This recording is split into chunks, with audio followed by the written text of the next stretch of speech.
Salut, aujourd'hui je vais vous exposer quelques petits trucs que j'utilise dans la gestion de mon stock alimentaire. Donc ici on parle bien du stock de tous les jours, celui que je vais mettre en œuvre au fur et à mesure des semaines. Première astuce, la date. Inscrire la date permet, avec un seul coup d'œil, de remarquer quelles sont les denrées qui vont bientôt périmer. Si par exemple ce midi j'aimerais bien une viande en sauce, je regarde par exemple ici et je vois que finalement ce sont les carbonates qui vont périmer le plus vite. Dès lors, ok, je sais que c'est les carbonates que je vais prendre ce midi, et voilà. Maintenant, bon, si je voulais absolument autre chose, je prends évidemment autre chose. Mais en un seul coup d'œil, je peux constater les dates qui vont bientôt périmer. Ça permet, évidemment, d'éviter d'avoir, à un moment, la mauvaise surprise de se retrouver avec des denrées qui sont périmées. Autre astuce, je travaille en rangée. Le premier avantage, c'est que, bon, imaginons que cela n'est plus complet. Je suis en train de faire mon petit check, mon petit tour avant d'aller faire un ravitaillement au magasin. Je constate qu'ici il manque un bocal, il pourra en manquer deux, il pourra en manquer trois, il pourrait en manquer même plus. Je rajoute simplement ça à ma liste. À partir du moment que mes rangées sont complètes, je sais que mon stock il est complet. Alors, qu'est-ce qui va différer si j'utilise une rangée ou deux rangées? La première chose, c'est la récurrence de l'usage. Par exemple, ici, à la maison, on aime beaucoup plus les boulettes que les carbonades. Donc, je vais avoir deux rangées de carbonades. Autre élément à tenir en compte, la date de péremption.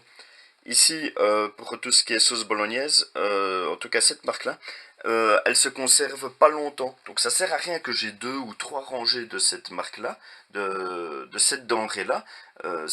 Voilà. Je sais qu'avec un rang, j'aurai assez pour ma consommation normale sur une année. Je sais que la dernière, celle qui est tout au fond, parce qu'évidemment celles qui vont périmer le plus près, le plus vite sont à l'avant, celles qui périment le plus tard sont à l'arrière. Je sais que celle qui sera tout derrière là, de bolognaise, je vais la consommer avant qu'elle soit périmée. Si j'avais deux rangées, trois rangées, quatre rangées, là j'aurais peut-être arrivé à un stade où de fait ma denrée aurait périmé avant que je puisse l'utiliser. Et c'est un pousser-chasser, chaque fois que j'en prends une, tout le monde se ramène.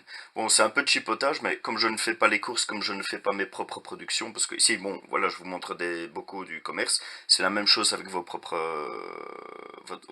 productions. Comme je ne fais pas les courses ou mes propres productions tous les jours, c'est une fois de temps en temps, une fois par semaine, une fois toutes les 2 semaines, que ce jeu de pousser-chasser s'effectue à chaque fois que vous allez recompléter le stock. Donc une gestion par rangée, ça me permet d'éviter tout ce qui est tableau Excel, autre. Non, je vois directement les dates de péremption, je vois que mes rangées sont complètes.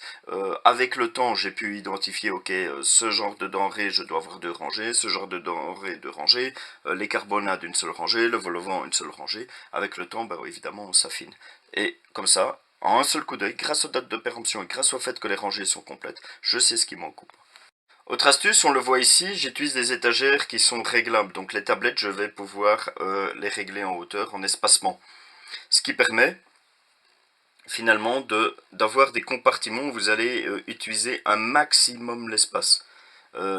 Si j'avais une étagère qui allait juste un step plus haut, j'allais perdre encore de l'espace de rangement. Donc voilà, maximisation au mieux de l'espace. Alors pour les bocaux, c'est facile, c'est un bête pousser-chasser. Maintenant, il y a des choses comme par exemple des packs d'eau, c'est plus emmerdant de commencer à prendre par exemple celui qui est là, et puis repousser tout à droite. Non, non, non, non, non. Ici, pour tout ce qui est pack d'eau, on le voit, hein, ici tu as différents bacs, etc. Ce que je fais, c'est simplement j'utilise un aimant. Cet aimant, il me dit que maintenant, actuellement, je vais devoir prendre dans ces packs d'eau pétillante. Je suis un accro à l'eau pétillante, c'est dommage, mais voilà. Donc je vais devoir prendre dans ces packs d'eau.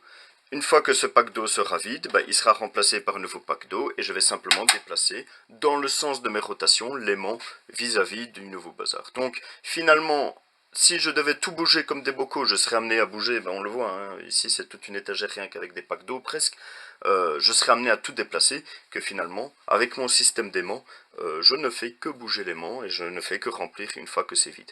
Pour info, j'utilise pile poil la même astuce pour les jerrycans d'essence.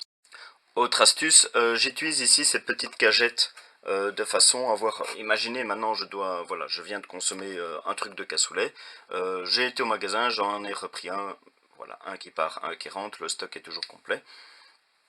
Pour éviter de bouger toutes les conserves une par une, voilà, j'ai directement accès à la fin de mon étagère, simplement en récupérant ces espèces de cagettes à bananes. Alors pour les pâtes qui sont sous ce format-là, ben, pour les ranger, j'utilise simplement des classeurs comme ça métalliques pour les documents. Alors dans le stock, évidemment, j'ai essayé de faire en sorte en fonction de la hauteur comment dire, la hauteur de mes plaquettes pour essayer de rentabiliser un maximum l'espace. Mais je suis également logique. Ici, je vais avoir tout ce qui est sauce d'accompagnement, ketchup, mayonnaise. Remarquez ici pour la tartare et la moutarde, ce sont des choses qui périment assez vite. Je n'en utilise pas tous les jours, tous les jours. Alors qu'est-ce qu'il y a? C'est, on voit, mes rangs ne sont pas complets. Donc voilà, les rangs complets, c'est une bonne façon de faire, mais parfois pour certains articles qui périment trop vite et que vous n'utilisez pas suffisamment, ça sert à rien de faire absolument un rang pour dire d'avoir fait un rang.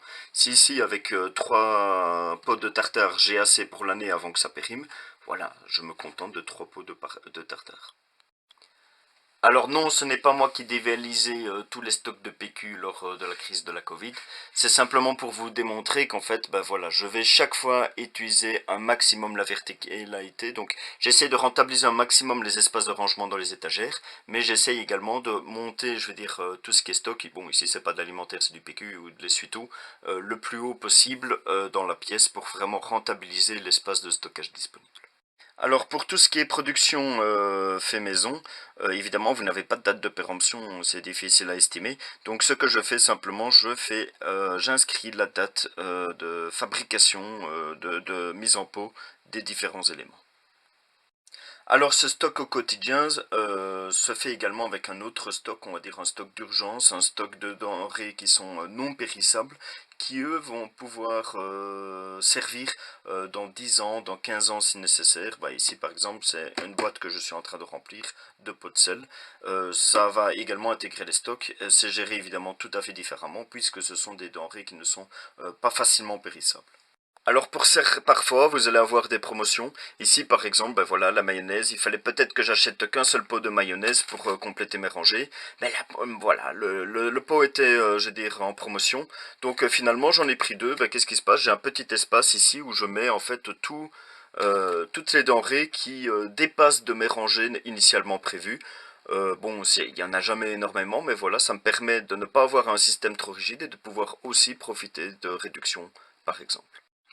Voilà, tout ceci clôture ces quelques astuces qui permettent en fait de pouvoir gérer un stock facilement, que tout cela ne devienne pas une corvée. Il faut que ça soit visible, il faut que ça soit organisé et surtout il ne faut pas de déchets à la fin. Le but est de pouvoir gagner en résilience en cas de problème et certainement de pouvoir faire des économies.